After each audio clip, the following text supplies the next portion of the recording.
Bonjour à tous, c'est toujours le frère Zoulola dans les mystères, dans les révélations cachées de la parole du Dieu véritable. Je rends grâce à Dieu, le Père, le Créateur du ciel et de la terre, de toute chose, de toute forme de vie, de toute particule, de ce qu'il est grand, glorieux et redoutable. Aujourd'hui, je vais donner une sorte d'enseignement, c'est-à-dire, parce que quand vous parcourez dans les assemblées, dans les religions soi-disant chrétiennes, vous ne voyez, c'est-à-dire aucun de tous ceux qui sont autoproclamés pasteur, révérend, bishop, maréchal, apôtre, qui n'ont aucune notion, aucune base, aucune notion spirituelle. Ils n'enseignent pas comment vaincre le péché. Effectivement, il y a une solution parce que vous savez qu'il y a plein de gens, non pas seulement ceux qui se disent chrétiens, toutes sortes de confessions, même les athées, tous ceux qui ne croient même pas en Dieu. Plein de gens veulent faire, certains veulent faire le bien, mais ils n'arrivent pas. Et le mal qu'ils ne veulent pas faire, c'est ce qu'ils font. Parce qu'il y a en eux une loi qui les domine. Il y a un péché qui les domine. Et Paul de Tarse aussi a parlé de la sorte en disant que j'ai la volonté, mais je n'ai pas le pouvoir. Et c'est donc quoi ce pouvoir? Pourquoi le péché vous nuit-il tous les jours? Pourquoi certains d'entre vous n'arrivent pas à renoncer définitivement au petit plaisir de la chair, à certains péchés mignons? Certains veulent arrêter peut-être de regarder la pornographie, la masturbation, la fornication, les mauvaises pensées. Peut-être une semaine ou 2 semaines, ça dépend des gens. Ils arrêtent, mais après ils rechutent encore. Donc on va vous démontrer pourquoi. Qu'est-ce qui vous pousse d'abord à chuter et qu'est-ce qui vous pousse à pécher. Récemment, j'ai discuté avec quelques gens, quelques, je dirais, frères. Bon, on va les appeler frères parce que... Bon, déjà, ils croient en Dieu. Bon, c'est pas parce qu'on croit en Dieu qu'on est forcément un frère. Puisque Jacques 2,19 dit, tu crois qu'il y a un seul Dieu, tu fais bien, le démon le croit aussi. Et le démon, lui, tremble. On va pas appeler le démon frère. Bref, j'ai discuté avec quelques chrétiens récemment qui m'ont fait comprendre que qu'il est écrit que tout le monde a péché, c'est-à-dire toute forme de vie, tout humain a commis le péché, excepté le Christ. Et j'ai dit, je les ai fait comprendre, de me montrer un seul verset où il est dit que le Christ seul n'a pas péché. Ce verset n'existe pas, je le dis. Donc je lance le défi à tous ceux qui regardent cette vidéo, à tous ceux qui disent qu'il n'y a qu'une seule personne sur la terre qui n'a pas commis de péché, c'est-à-dire Christ. Vous êtes tous dans l'erreur, dans la confusion. Donc, là actuellement, je lance le défi à tout le monde de me montrer un seul verset, je dis bien un seul verset qui démontre ou qui dit en noir et blanc que Jean-Baptiste a commis un péché. Ce verset n'existe pas. Vous pouvez regarder dans toutes sortes de versions, vous ne trouverez pas. Bref, aujourd'hui on ne va pas parler de Jean-Baptiste. Je peux encore citer d'autres prophètes, d'autres hommes de Dieu qui n'ont pas commis de péché depuis les naissances jusqu'à les morts. Donc, Christ n'est pas la seule personne qui n'a pas commis de péché. Bref, on va vous parler du péché, la notion du péché. C'est quoi le péché? Certains pensent que quand on donne une claque, hein, c'est ça le péché. D'autres pensent que quand on tue, c'est ça le péché. Ou bien quand on fornique, quand on commet l'adultère, quand on insulte, quand on lutte, c'est ça le péché. Mais le péché est encore hors de ça. En fait, tuer, voler, forniquer, commettre l'adultère, ça, ce sont les œuvres du péché. Mais aujourd'hui, on va parler du péché. Ce péché-là qui domine l'humain. Dans le titre de la vidéo, c'est « Comment vaincre définitivement le péché qui est dans l'homme, qui domine l'homme ou qui est dans la chair ?» Parce qu'il y a une solution. Vous savez, depuis, j'ai fait des vidéos sur... j'ai fait des vidéos sur YouTube et Dailymotion. Ne vous inquiétez pas, les vidéos qui ont été effacées sur Dailymotion, c'est moi qui les ai effacées.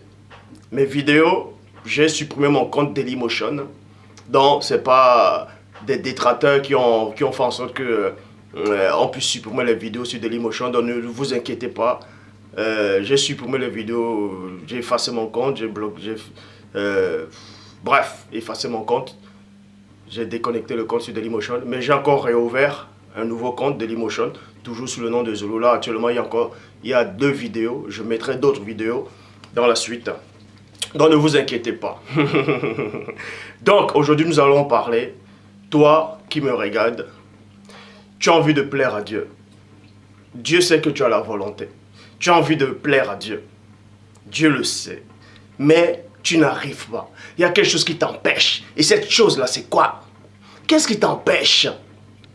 Qu'est-ce qui t'empêche? Cette chose-là, tu n'arrives pas à comprendre, à discerner cette chose-là. On va vous révéler le mystère de cette chose. Et c'est le mystère du péché. On va vous révéler cela. Et on va vous donner le pouvoir sur cet état d'esprit. Est-ce que vous comprenez? Parce qu'il est dit dans Proverbe 19:2 que le manque de science n'est bon pour personne. Et dans Proverbe 25:2, la gloire du Père est de cacher des choses et la gloire des rois est de sonder les choses. Et dans Deutéronome 29:29, que les choses cachées sont au Père et les choses révélées sont aux humains, sont aux créatures, sont à vous. Mais on peut aussi dire que les choses cachées sont aux humains. Ça veut dire quoi? Que ce que Dieu voit, vous voyez, tout ce qui est ouvert devant le Père, parce que rien ne peut être fermé devant le Père. Le Père sait toutes choses. Et quand il vous envoie ça dans votre plan physique, ça s'appelle, c'est caché à vos yeux. Donc les choses cachées peuvent être à vous. Ça ne veut pas dire que vous connaissez les mystères cachés de Dieu. Non. Bref. Et dans Jérémie 33:3, il dit, demande-moi et je te relèverai des choses cachées, des choses que tu ne sais pas. Ce que vous ne savez pas, c'est quoi? Il y a une force qui vous contrôle, vous tous. Tous ceux qui marchent, tous les chrétiens, bref, peu importe toutes sortes de croyances. Quand vous avez des mauvaises pensées, c'est que c'est le péché qui vous pousse à avoir les mauvaises pensées. Quand vous insultez, quand vous méprisez quelqu'un, quand vous murmurez, quand vous faites des rêves, des femmes de nuit ou des maris de nuit qui viennent coucher avec vous, il y a une porte d'entrée. Il y a toujours une porte d'entrée qui est restée à l'intérieur de vous. On va vous révéler le secret, le mystère de l'iniquité qui se cache à l'intérieur de vous. Et vous allez avoir le pouvoir sur dominer sur les forces occultes. Pour ça, je commence dans Romains chapitre 7 au verset 14, dans la Bible du semeur qui dit: nous savons que la loi a été inspirée par l'Esprit de Dieu, mais moi je suis comme un homme livré à lui-même. Je suis comme un homme livré à lui-même. Donc Paul ici, dans Romains 7, 14, vous dit ici que la loi, en tout cas, pas la loi où on dit tu vas lapider, tu dois aller voler, tu dois aller massacrer les Cananéens pour prendre les pays. Ça, c'est pas cette loi-là. Ça n'a pas été inspiré par Dieu, en tout cas. Ça, ce sont des gens qui sont venus troquer la parole. Ils sont venus rajouter les idées, les pensées. Jérémie 8:8, c'est bien en vain qu'ils sont mis à l'œuvre la plus mensongère du scribe. Or, Romains 7,14 vous dit ici que la loi a été inspirée par l'Esprit, c'est-à-dire par le Saint-Esprit que les apôtres ont reçu dans Jean 20:22 de Dieu. Et que l'homme ici est comme un homme livré au péché, livré à lui-même, à soi-même. Toujours dans la Bible du semeur, dans Romains 8, verset 7, dit: en effet, l'homme livré à lui-même, en effet, l'homme livré à lui-même, ça veut dire quoi? Celui qui est livré à soi-même, ça veut tout simplement dire, celui qui est livré à soi-même n'a pas l'Esprit de Dieu. Celui qui est livré à soi-même n'est pas protégé par Dieu, n'est pas... et on va vous révéler comment c'est que de se trouver livré à soi-même. Donc je dis encore, l'homme livré à soi-même ne peut pas plaire à Dieu parce que de lui-même, il ne peut pas combattre les forces occultes. Bon. En effet, l'homme livré à lui-même, dans toutes ses tendances, n'est que haine de Dieu. Il ne se soumet pas à la loi de Dieu, car il ne peut même pas. Vous voyez, il ne se soumet pas à la loi de Dieu et il ne peut même pas. Donc, quand vous êtes livré à soi-même, à vous-même, vous ne pouvez pas plaire à Dieu. Pour plaire à Dieu, il faut avoir l'Esprit de Dieu. Et cet esprit-là doit venir en vous sur une autre facette. Et on va vous révéler alors c'est quoi. C'est pour ça que je repars dans Romains chapitre 7, verset 14 qui dit: nous savons que la loi a été inspirée par l'Esprit de Dieu, mais moi je suis comme un homme livré à lui-même. Vous voyez? Un homme livré à lui-même. Vendu comme esclave au péché. Vendu comme esclave au péché. Or, dans le verset 8 de Romains 8, il est dit: les hommes livrés à eux-mêmes ne sauront plaire à Dieu. Bref, dans la Bible de Jérusalem, il est dit: mais moi, je suis un être de chair vendu au pouvoir du péché. Donc, on vous apprend ici que l'homme a été vendu au pouvoir du péché. Vous voyez, on vous dit le pouvoir du péché. Le péché a un pouvoir. Et c'est quoi le péché? Et c'est quoi ce pouvoir-là? Et c'est ce pouvoir-là qui vous domine. Et c'est ce pouvoir-là du péché qui vous empêche de plaire à Dieu. C'est ce pouvoir du péché-là qui fait en sorte que vous avez toujours des mauvaises pensées, que vous êtes plongé dans la fausse doctrine, que vous adorez ce faux Jésus blanc aux yeux bleus. Bref, que le monde est dans cet état de confusion, de poubelle, de désolation, de chaos. Donc tous ceux qui viennent prêcher partout dans le monde entier, Dieu est amour, on sait que Dieu est amour. Mais ils mélangent la vérité et le mensonge parce qu'ils croient aux hérésies. L'humanité, c'est-à-dire la réalité dont vous montre dans vos yeux humains est complètement faux. Vous vivez dans la Matrix. Le monde que vous concevez ainsi est complètement faux. L'idée que vous avez de l'enfer, c'est-à-dire ce jour des morts, ou bien l'arc de feu, ou le paradis, ou l'enlèvement, est complètement erroné, est complètement faux. Parce que tout ça là, c'est modifié. Vous ne connaissez pas le Dieu véritable. Le Dieu véritable, personne ne le connaît. Je le dis. Donc le Dieu que vous pensez concevoir n'est pas le Dieu, n'est pas celui qui m'a envoyé. Celui qui m'a envoyé va bien au-delà de toute chose. Rien ne peut le contenir. Donc, nous allons donc poursuivre. Car, vendu comme au pouvoir du péché, Ésaïe chapitre 52, verset 3. Dans la traduction écuménique de la Bible dit, « Oui, ainsi parle le Seigneur, c'est gratuitement que vous avez été vendus. » Virgule, c'est gratuitement que vous avez été vendu. Donc on vous apprend ainsi que l'homme a été vendu au péché. En quel moment l'homme a été vendu au péché? Il a été vendu gratuitement. Vous voyez? Il a été vendu gratuitement. C'est sans argent que vous serez rachetés. Maintenant on vous dit ici qu'il y a une promesse. On vous donne maintenant une promesse que même si vous avez été vendu au pouvoir du péché, c'était gratuitement, mais on va aussi vous racheter gratuitement, sans argent, gratuitement. Donc nous allons donc voir les mauvaises pensées que tu as, les pensées, c'est-à-dire de sexe, que tu penses tout le temps, les films pornographie, la masturbation, les femmes de nuit, les rêves de nuit, la boisson, la cigarette, tu n'arrives pas, tu fumes, tu as envie d'arrêter de fumer la cigarette, mais le moment où tu as envie de fumer, ça t'envahit complètement. Tu fais un avec la cigarette, avec l'odeur de la cigarette. Il y a une pensée, il y a un état d'esprit qui te contrôle. Tu n'arrives plus à te contrôler et tu es obligé d'allumer la cigarette, de fumer. Quand tu finis, ça te soulage. C'est un pouvoir qui est à l'intérieur de toi qui te contrôle. Et c'est la puissance du péché. Mais aujourd'hui, le Père m'envoie pour vous donner la solution. Non seulement pour comprendre ce pouvoir, pour analyser ce pouvoir, pour canaliser ce pouvoir et pour contrôler ce pouvoir,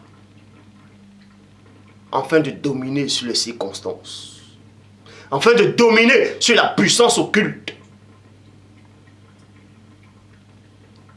La question que je voudrais vous poser, pourquoi le premier-né dit dans Luc 10, 19, « Voici, je vous ai donné le pouvoir de marcher sur les serpents, sur les scorpions et sur toute puissance de l'ennemi.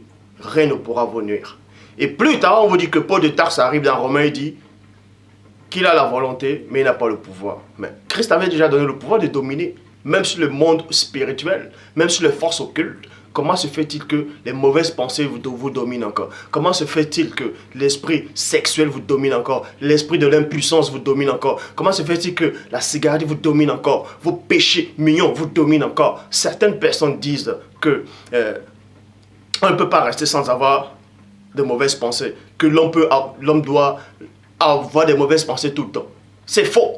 Vous pouvez contrôler vos pensées et ne plus jamais avoir de mauvaises pensées. Tout ça se passe là. Tout ça se passe là. Dès que vous avez compris votre identité, votre position devant le divin Père, vous aurez le pouvoir sur le péché. Vous aurez le pouvoir sur vos pensées. Vous déciderez ce que vous allez penser. Parce que vous ne connaissez pas votre moi divin, c'est-à-dire votre esprit que le Père Tout-Puissant vous a donné lors de votre création. Là, on va donc toucher le mystère du péché. C'est quoi le péché? Certains disent que le péché, c'est le diable lui-même. Bref. Donc, dans Ésaïe chapitre 52, verset 3, vous dit ici que vous avez été vendu gratuitement. Vous avez été vendu. Qui vous a vendu alors? Nous allons donc voir. Et on va aussi voir la solution, comment on vous rachète.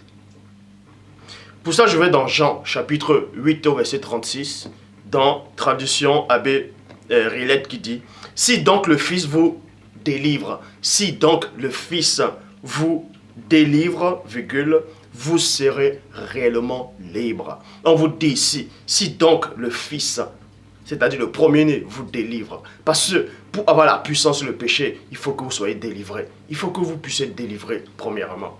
Donc, si vous délivre, vous serez réellement libre. Et être libre, c'est quoi? C'est ne plus avoir de mauvaises pensées, ne plus pécher. Parce qu'il est dit dans Jean, je le répète et je dis, je pèse mes mots, ceux qui sont nés de Dieu ne peuvent pas pécher, ne pratiquent pas le péché. Parce que la semence du péché,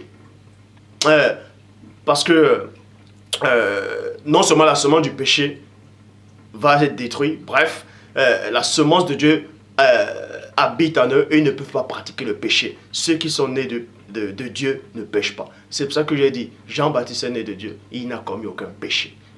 Je dis encore, je lance le défi à quiconque va me démontrer le contraire que Jean-Baptiste a péché. Jean-Baptiste ne pouvait pas pécher. Parce que la semence de Dieu qui était en lui dès sa naissance ne pouvait pas permettre qu'il pêche. Donc, on vous dit ici, dans Jean 8, 36, si donc le Fils vous délivre, il va vous délivrer de la puissance occulte. Il va vous délivrer du joug, de la puissance du péché. Et comment ça se fait? Isaïe chapitre 61, verset 1, qui dit dans la Bible parole de vie, l'Esprit du Seigneur, mais ici, dans cette version-là, ils ont dit l'Esprit du Seigneur, je crois avec un E minuscule, mais c'est un E majuscule. L'Esprit du Seigneur, Dieu est sur moi. Oui, il m'a consacré pour apporter une bonne nouvelle aux pauvres. Donc, pour que la personne du premier-né puisse venir, il a fallu, vous allez comprendre un mystère. Vous allez comprendre un mystère, on va vous révéler un petit mystère, c'est quoi? Pour combattre le véritable péché, pour combattre celui qui a reçu la puissance du péché, il faut que Dieu vous consacre. Il doit vous consacrer au-dessus de toute créature. Il doit vous consacrer au-dessus même du péché, au-dessus même de la loi. Pour combattre le péché, pour détruire le péché, pour avoir la victoire, le pouvoir sur les éléments, sur les circonstances. Pourquoi? Parce que quand vous lisez dans la loi, dans la Torah, selon ce qui est dit, que vous devez respecter le jour du sabbat. Parce que si vous ne respectez pas le jour du sabbat, si vous ne respectez pas le sabbat, vous êtes contre le Père. Et celui qui est contre le Père, il pêche. Parce que toute personne est soumise à la loi du Père, à la parole de Dieu Tout-Puissant. Parce qu'il est dit dans Hébreux 4.12, la parole de Dieu elle est vivante, efficace et plus tranchante qu'une épée quelconque à deux tranchants pénétrant jusqu'à partager âme, esprit, jointure et moelle. Et juge les sentiments et les cœurs. Aucune créature, même vous allez peut-être voir que vous dites que Satan c'est que celui qui représente le péché. Quand on dit aucune créature, même le péché ne peut se soustraire à la puissance du Père. Même le péché ne peut se cacher à la colère du Père Tout-Puissant. Donc le mystère c'est quoi? Quand Dieu envoie le Fils, quand Dieu envoie quelqu'un, quand il mandate quelqu'un, quand en tout cas celui qui vient d'en haut, du monde d'où je viens, le Père doit le consacrer premièrement. Et cette consacration-là résulte à quoi? Tout simplement Dieu dit, selon ce qui est décrit, tu dois honorer le jour du sabbat. Et quand le premier-né marchait dans les champs avec ses apôtres, les pharisiens, les hypocrites, ils ont dit à Christ, ce que vous faites là, ce que tes apôtres font là, ils sont en train de violer le sabbat que le Père a instauré. Il n'est pas permis à tes apôtres de faire ce qu'ils sont en train de faire là le jour du sabbat, donc vous êtes en train de pécher. Et le premier-né dit, n'avez-vous pas lu ce que fit David? Lorsqu'il avait eu faim avec ses gens, il est entré dans le temple, il a mangé le pain de proposition qui était réservé aux sacrificateurs. Et il vous dit aussi que sachez que le Fils de l'homme est le maître du sabbat. Ça veut dire quoi? Quand Dieu mandate quelqu'un, la personne n'est plus soumise à la loi, n'est même plus soumise à la parole du Père. Quand je dis n'est plus soumise à la parole du Père, c'est-à-dire n'est plus soumise à certaines lois. Vous voyez? C'est comme Samson. Samson qui était consacré dès sa naissance jusqu'à sa mort. Samson est entré chez une prostituée, il a couché avec une prostituée. C'est écrit nulle part que c'était un péché, ce qu'il a fait. Quand il a couché avec une prostituée, l'esprit n'est pas sorti de lui. Mais il avait reçu une seule loi, de ne pas divulguer son secret. Tous les autres choses qu'il pouvait commettre, c'était pas écrit que c'était un péché. Mais le seul péché qu'il pouvait commettre, c'était de dévoiler son secret.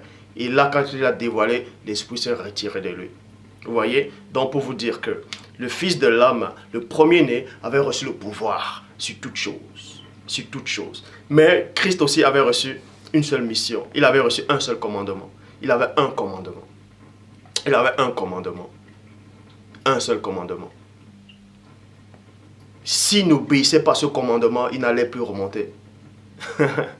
Soit, même s'il remontait, vous ne serez même pas là aujourd'hui. Bref, pour ça, on va dans la suite, on va vous révéler qu'il y a des choses que un véritable homme de Dieu que le Père réellement consacré va commettre.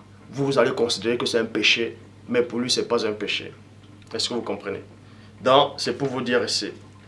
Dans Ésaïe, chapitre 61, verset 1, Bible de parole de vie, l'Esprit du Seigneur Dieu est sur moi. Oui, il m'a consacré pour apporter une bonne nouvelle aux pauvres. Il m'a envoyé pour guérir ceux qui ont le cœur brisé, pour annoncer aux déportés. Pour annoncer aux déportés. Déportés, c'est qui? C'était le véritable peuple de Dieu. Apporter aux déportés. Vous êtes libres. Vous êtes libres. Mais libre, c'est quoi? Il y a plusieurs sortes de libéralité. Parce qu'il est dit dans Jean 8,32, vous connaîtrez la vérité vous rendra libre. Et la vérité, c'est quoi? C'est dans toutes les facettes. Dans toutes les facettes. Ça veut dire quoi? Si vous acceptez une partie de vérité et vous refusez l'autre, vous n'êtes pas libre. Vous n'êtes pas libre. Mais vous connaîtrez la vérité, totalement du début à la fin, et vous rendra libre. C'est pour ça qu'il est dit ici, annoncez aux déportés, vous êtes libre. Et c'est cette vérité qui doit vous affranchir. Et à ceux qui sont en prison, à ceux qui sont en prison, ça veut dire qu'on parle de deux personnes ici. Il y a ceux qu'on a déjà donné la liberté. On a déjà donné la liberté. Ça veut dire qu'ils ont déjà reçu le pouvoir de contrôler le péché. Ils ont reçu le pouvoir de dominer le péché, de dominer les circonstances, de dominer les mauvaises pensées, de dominer les pulsions sexuelles. Ils ont reçu ce pouvoir. Maintenant, la parole dit ici, vous êtes libres. Tandis qu'il y a d'autres personnes qui sont encore en prison. Et que vous allez revoir la lumière du jour. Vous allez revoir la lumière du jour. Donc, c'est ceux-là donc qui sont en prison dont je vais faire allusion aujourd'hui. Dans tout ce que j'ai dit là, depuis le début de la vidéo, c'était que l'introduction. Maintenant, on va entrer dans le cœur même du message. Maintenant, je vais aller dans la Bible français courant, toujours dans Ésaïe, qui dit « Le Seigneur Dieu m'a rempli de son esprit, car il m'a donné pour mission. Il m'a donné pour mission d'apporter aux pauvres une bonne nouvelle et de prendre soin des désespérés, de proclamer aux déportés qui seront libres désormais, et de dire aux prisonniers, vous voyez, et de dire aux prisonniers que les chaînes vont tomber, que les chaînes vont tomber. Et c'est quoi la chaîne? Donc c'est cette chaîne-là en fait qui est le péché. La chaîne, c'est la puissance, c'est l'autorité, c'est la marque du péché qui vous domine. Parce que quand vous voulez fumer la cigarette, il y a une pensée en vous qui dit non, je veux pas, je veux pas, je veux pas. Mais quand on vous enchaîne, vous ne pouvez plus bouger et c'est là que vous fumez. On vous force à fumer. Quand vous voyez une femme à poil, c'est-à-dire vous allez zapper sur internet ou bien je sais pas les chaînes érotiques, bref, vous regardez les films pornographiques ou les films érotiques ou bien des téléréalités où vous voyez des femmes, on montre les jambes ou bien des chanteuses qui chantent, elles sont à moitié nues, tout ça là. Quand vous regardez, il y a une pensée qui vient en vous, on voit le mollet de la femme, tu regardes le mollet, pap, tu vois le bout de son orteil, avec le vernis dessus, tu dis, ah, il y a une flèche qui te transperce le cœur. La flèche là c'est quoi? C'est la chaîne, on vous a lancé la chaîne, on vous a serré. Et maintenant, vous devenez les esclaves. Et c'est là où vous vous masturbez. C'est là où vous avez des mauvaises pensées. En fait, parce que vous êtes enchaînés. Que les chaînes vont tomber. Le Père te dit ici que ta chaîne doit tomber. Ta chaîne là va tomber. Il va te donner la clé. C'est pour ça qu'il dit à Kéfa, à Pétro, je te donne la clé. La clé. Pourquoi il dit à Pierre que je vais te donner la clé? Cette clé là symbolise quoi? Et vous savez aussi qu'il est dit dans Apocalypse chapitre 20. Puis je vis descendre du ciel un ange qui avait une grande autorité. Non, un ange. qui avait la clé de l'abîme. Il avait la clé de l'abîme. Et une chaîne dans sa main. Il saisit le grand dragon, le serpent, et le lia. Il a lié le dragon, il a lié Satan, il a lié le chérubin jadis, où est le premier déchu, avec une chaîne. Et cette chaîne aussi, il y avait la clé. Et la chaîne représente quoi? Psaume 2, verset 3 dit, brisons les liens et rejetons les chaînes loin de nous. Donc, on s'adresse ici aux gens qui ne marchent pas avec le Père. Parce que même dans le monde du Père, il y a la chaîne, il y a aussi des clés, il y a des liens. C'est pour ça que les gens du dehors disent, brisons les liens et rejetons les chaînes loin de nous. Vous voyez? Et dans Ézéchiel chapitre 20, verset 37 dit, je vous mettrai dans les liens de l'alliance. Les liens ici, là, c'est l'alliance du Père. Et l'alliance, c'est la loi. Et derrière la loi, c'est l'esprit et la parole. Parce que l'esprit alimente la parole. Et maintenant, si Satan, vu qu'il veut imiter le Père, dans Isaïe 14, 14, il serait semblable au Très-Haut, lui aussi, ils ont les clés à eux. Ils ont les liens. Ils ont les chaînes aussi. Maintenant, ils vous mettent aussi dans l'alliance. Le monde occulte vous met dans l'alliance. Mais l'alliance du monde occulte, c'est quoi? C'est le péché. Tu as du mal à fumer la cigarette, il t'a déjà mis dans l'alliance, il t'a enchaîné. Tu n'arrives pas à contrôler tes mauvaises pensées, tes pulsions sexuelles, vous êtes déjà dans l'alliance du monde occulte, vous êtes enchaîné. Vous êtes enchaîné.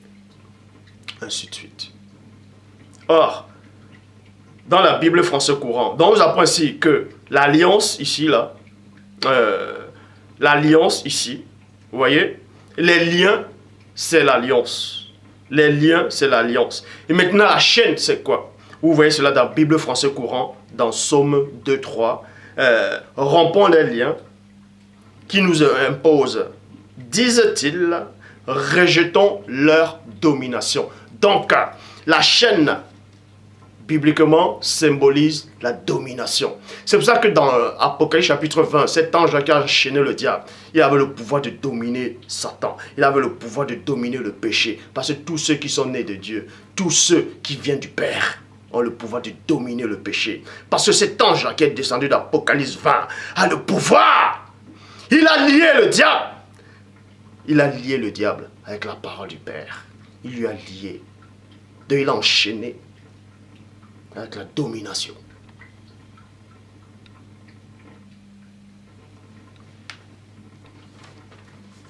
Donc, la chaîne, c'est la domination. Et vous êtes sous la domination du diable. C'est pour ça que vous avez des mauvaises pensées. C'est pour ça qu'il y a des péchés que vous ne voulez pas faire, mais vous arrivez à le faire. Parce que vous êtes dominé. C'est pour ça qu'il est dit dans Éphésiens 6, 12. Nous n'avons pas lutté contre la chair et le sang, mais contre les mauvais esprits. Contre les dominations. Vous voyez? Contre les dominations. Premièrement, on commence dans le 10, on commence à voir Satan contre le diable. Et ensuite, on dit domination. Parce que c'est les dominations, en fait, qui ont l'emprise sur vous. Ils vous dominent. Et ensuite, il y a les autorités. Mais on va s'arrêter sur la domination, le pouvoir du péché. On va vous dévoiler la vraie nature du péché. La vraie nature du péché qui est enfermée dans l'homme. Parce qu'il est dit que Dieu a enfermé le péché dans l'homme. Et c'est quoi qu'il a enfermé en fait? Et pourquoi il a enfermé le péché dans la chair? On dit Dieu a enfermé le péché dans la chair. Pourquoi il a enfermé le péché dans la chair? Et c'est quoi le péché? Pour ça, on va là à l'origine même du péché. La nature elle-même du péché. Pour ça, on va dans Genèse chapitre 2 au verset 15. Le Seigneur, Dieu prit l'homme et le mit dans le jardin d'Éden pour le cultiver et le garder. Dieu n'a pas pris l'homme pour que l'homme cultive le jardin. Non, le jardin n'avait pas besoin d'être cultivé, puisque tout était déjà sorti. Il y avait l'arbre de vie dans le jardin. Plus tard, il y avait l'arbre de vie. Et quand on dit l'arbre de vie, ce n'est pas l'arbre de mort. Donc l'arbre de vie, quand l'arbre de vie est là, on ne peut même plus cultiver. Parce qu'elle fait germer les plantes. Donc on cultive pour que les plantes sortent. Et que les fruits, tout ça apparaisse. Mais l'arbre de vie donnait la vie à toutes les plantes. Donc quand l'arbre de vie était dans le jardin, il n'y avait même pas une seule feuille morte. Bref, donc Adam n'avait pas été mis dans le jardin pour cultiver le jardin. Il avait été mis dans le jardin pour que Dieu puisse le cultiver, lui l'âme, et pour garder l'âme. Est-ce que vous comprenez? Bon. Or, il y a une seule Bible qui dit que Adam avait été mis dans le jardin pour cultiver le sol. Et ça, c'est une fausse verset. En tout cas, dans ce verset-là, ils n'ont rien compris. C'est dans la traduction œcuménique de la Bible. Bref, ça c'est faux. Or, dans le verset 21 à 22 dit, « Et le Seigneur Dieu fit tomber un profond sommeil sur Adam, et il s'endormit. Et il prit une de ses côtes, et renferma la chair à sa place. Et le Seigneur Dieu fit une femme de la côte qu'il avait prise de l'homme et l'amena vers l'âme. » Vous voyez, et l'amena vers l'âme. Le mystère, c'est quoi? C'est que Adam était tout seul au départ, c'est-à-dire, bibliquement, cet homme était tout seul au départ. Il a reçu un ordre venant du Père. Et le Père lui a dit, tu pourras manger tout arbre portant du fruit de la semence. Et dans d'autres versions, on dit tous les fruits portant de la semence, tout ça là. Mais quant à l'arbre qui est au milieu du jardin, tu ne dois pas en manger. Le jour où tu en mangeras, tu mourras. Ça veut dire quoi? La vérité de Dieu est entrée dans Adam. Cette parole-là que le Père a prononcée, c'était sa loi. Et c'était sa loi. Et la loi est entrée en Adam. Et Adam, en ce temps, n'avait pas la notion du péché. Bon, on va vous expliquer. Quand Adam a reçu cette parole, parce qu'il est dit dans Job 4.12, qu'une parole est arrivée effectivement jusqu'à moi, et mes oreilles en ont recueilli des sons légers. Ça veut dire quoi? Quand une parole vient en vous, ça arrive, vous l'hébergez, vous l'acceptez, et cette parole-là vient comme une semence. La parole de Dieu, c'est une semence. Elle est venue à Adam. Elle est venue dans Adam. Écoutez le mystère de la révélation. Ce que vous allez entendre aujourd'hui, vous n'avez jamais entendu ça nulle part. Donc, le Père vous fait grâce de comprendre le mystère, pourquoi Adam a péché. Parce que plein de gens ne savent même pas pourquoi Adam a péché. Hein? Qu'est-ce qui a fait en sorte que Adam puisse pécher alors qu'il n'avait pas encore le péché en lui? Comment la puissance du péché a pu avoir le pouvoir sur lui? On va vous révéler cela, ce petit mystère. Donc, quand le Père a parlé à Adam, la parole de Dieu s'est transformée en semence en Adam. C'est pour ça que Adam, de lui-même, ne pouvait pas pécher. C'est pour ça que Satan ne pouvait pas passer vers Adam pour faire pécher Adam. Adam ne pouvait pas pécher. Mais bon, on va vous révéler pourquoi Adam a péché.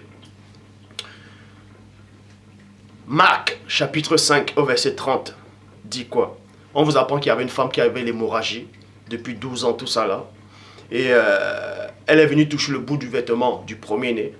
Et elle a été guérie. C'est une puissance qui est sortie d'elle, de Christ. Une puissance est sortie de Christ.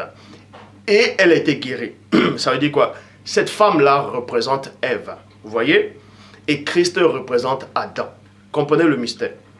Le premier-né se rendit compte qu'une force, dans d'autres versions, une puissance, était sortie de lui et se retourna au milieu de la foule et dit, qui a touché mes vêtements? Et les vêtements représentent aussi la peau. Est-ce que vous comprenez? Les vêtements représentent la peau. Parce que dans Job, il est dit, tu m'as revêtu de peau et de chair et de nerfs. Donc les vêtements, ça peut représenter la peau. Bon, dans Luc chapitre 8, verset 45 à 46 dit, et le premier-né dit, 2 points, qui m'a touché? Et comme tous niaient, vous voyez, plein de gens le bousculant, le touchaient. Et Christ, à un moment, il a senti qu'une puissance est sortie de lui. Une puissance incroyable. Alors qu'il faisait sortir des puissances tout le temps. Mais une puissance est sortie de lui. Il ne voyait pas. Une puissance est sortie. Il s'est retourné, il a dit, il entrait à l'intérieur de lui-même. Il a vu qu'il y a une partie qui lui manquait. Une partie était sortie de lui. Une puissance. Il s'est retourné. Il a dit, qui m'a touché? Les gens commençaient à nier. Les gens avaient peur. Les gens ont eu peur. Les gens commençaient à avoir peur. Ils ont dit, oh! Ah non. Ah non, c'est pas moi. Les gens commençaient à nier. Ah, c'est pas moi. C'est pas moi. Mais on vous dit ici. Et comme tous niaient, Pierre et ceux qui étaient avec lui dirent, Pierre, Képha, Pétro. Il vient toujours devant. Il voit que les autres avaient peur. Il vient quand même. Il vient au-devant du premier-né. Il dit maître, qui veut dire rabbi. La foule te bouscule et te presse. Et tu dis, 2 points, qui m'a touché? Mais toi aussi, tu dis qui t'a touché. Tu vois bien qu'on a... Tout le monde te bouscule, on te pousse, tu dis encore qui t'a touché. Mais explique-nous pourquoi tu dis ça, mais on ne comprend pas. Pierre ne comprenait pas, les autres ne comprenaient pas. Mais le premier-né avait compris qu'il y avait une force qui était sortie de lui. Et cette femme-là aussi avait compris cela. Mais le premier-né dit, quelqu'un m'a touché, car j'ai connu qu'une puissance est sortie de moi. Pour ça, on va dans la Bible de l'épée, dans Genèse 2, 23. La puissance, ça symbolise Ève. Est-ce que vous comprenez? Parce que quand Adam s'est endormi, le soir, il y a le vent. Ou le matin, il y a le vent. Le vent, ça touche la peau d'Adam. Ça touche. Mais quand on a touché Adam, qui a touché Adam? Le Père a touché Adam. Il a fait sortir quelque chose à Adam. Et cette chose-là, c'était Ève. Et c'était une puissance qui est sortie à Adam. Et quand cette puissance-là, quand Ève est sortie avec Adam, quand Ève est sortie d'Adam, cette puissance-là, qui représentait Ève, est sortie avec la loi de Dieu, avec la parole de Dieu. Est-ce que vous comprenez? On va vous révéler le mystère de la révélation. Genèse 2, 23. Et Adam dit, 2 points.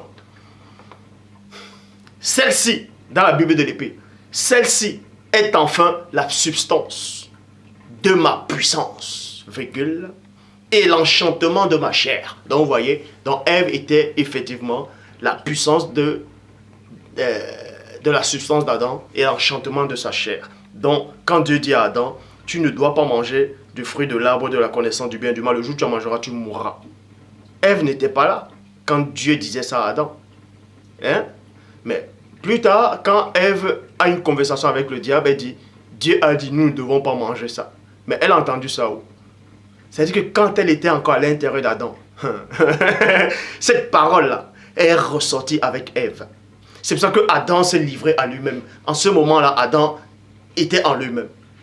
Et quand vous êtes livré à lui-même, à vous-même, vous ne pouvez pas plaire à Dieu. Donc Adam, en ce moment-là, il ne pouvait plus résister. Donc Ève est revenue pour séduire Adam.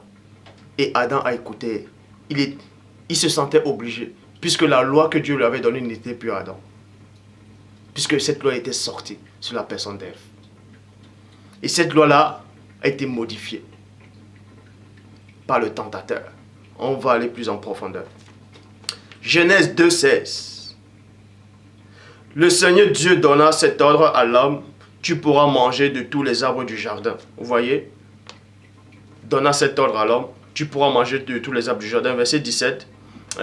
Mais de la substance propre, de la connaissance du bien et du mal, garde-toi de faire consommation. Car le jour même où tu t'alimenteras, tu deviendras muable. C'est-à-dire tu vas changer. Et tu mourras. Vous voyez? Et tu mourras. Donc, la parole de Dieu, dans Genèse 2, 16, quand Dieu dit, il a donné l'ordre à Adam, tu ne pourras pas manger, tu pourras manger tous les arbres du jardin. Vous voyez? Et dans le verset 17, tu ne dois pas manger l'arbre de la connaissance du bien et du mal. Quand il a dit ça, la parole de Dieu, c'était une forme de semence qui était à Adam. Et plus tard, quand on a créé Ève, Ève est sortie d'Adam, cette semence est ressortie en même temps pour faire la femme. C'est pour ça que Adam, il était au départ, il s'est livré à lui-même. Donc, Genèse 3, 3. Ève dit au serpent, Dieu a dit, or, Dieu a dit, hein?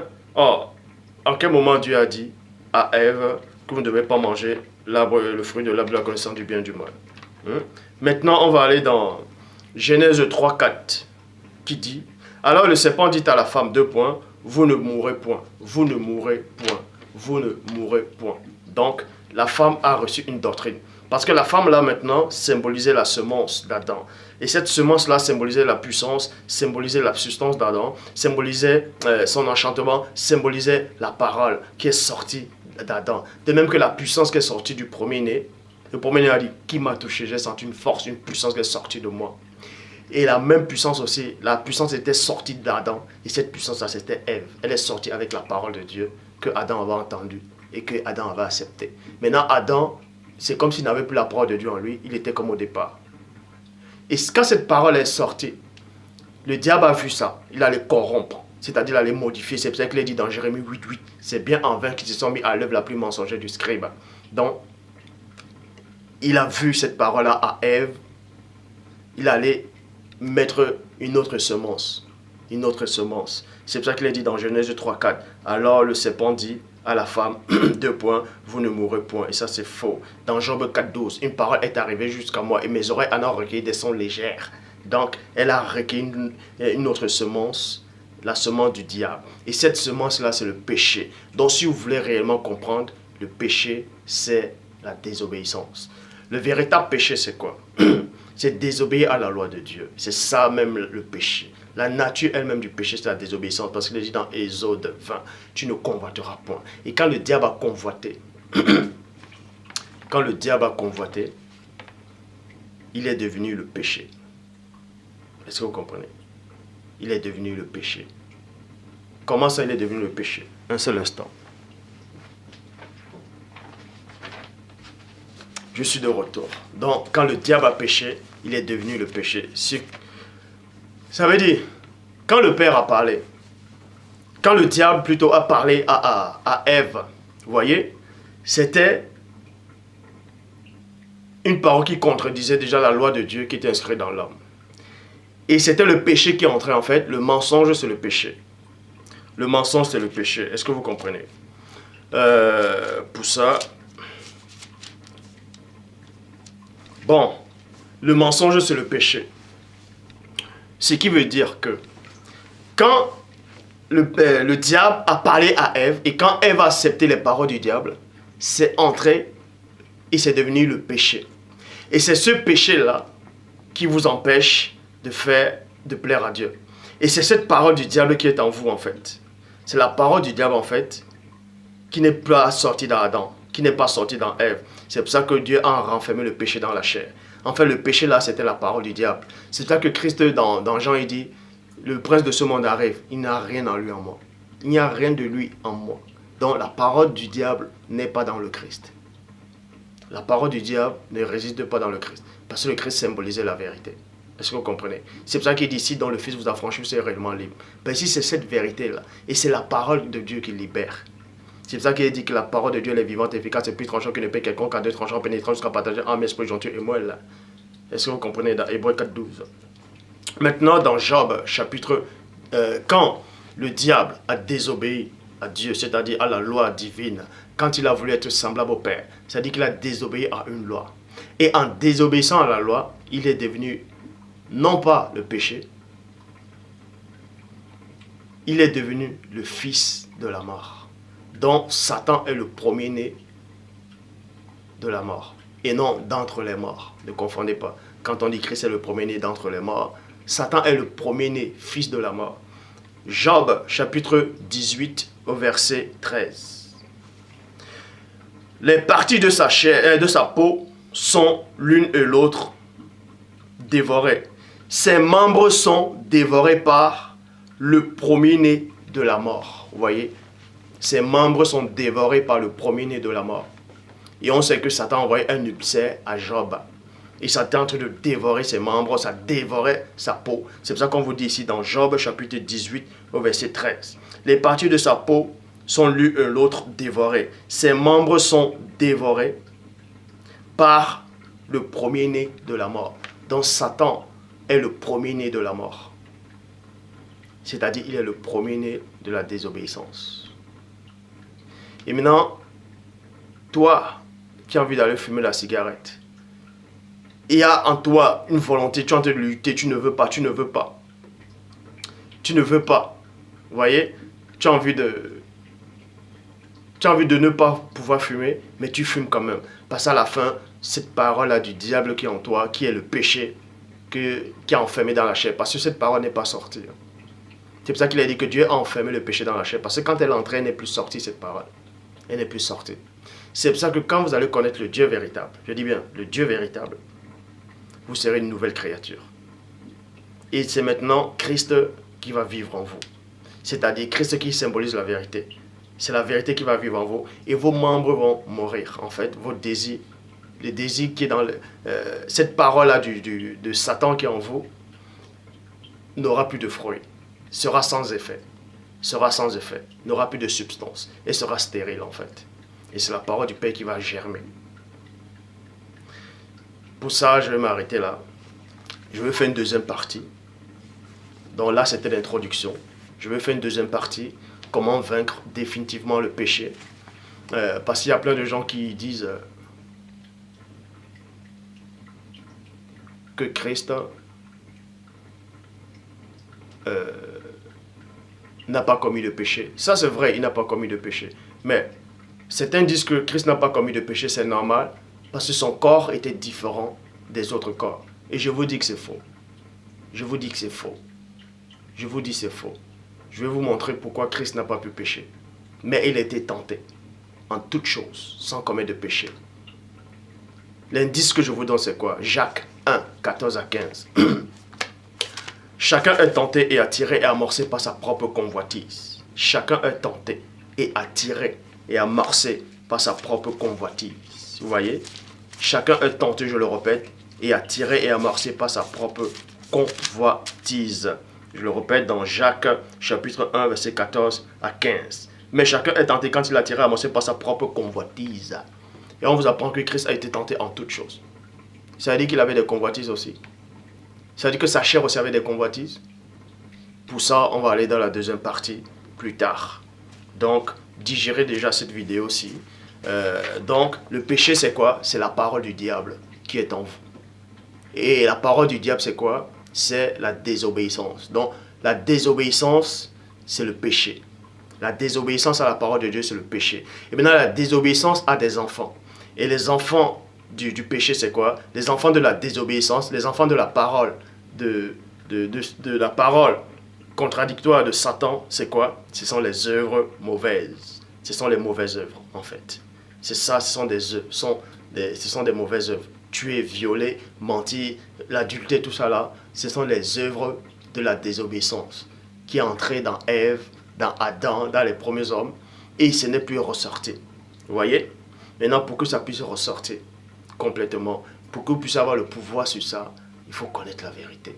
Mais on va vous révéler dans la deuxième partie un secret. Que le Père Tout-Puissant soit glorifié.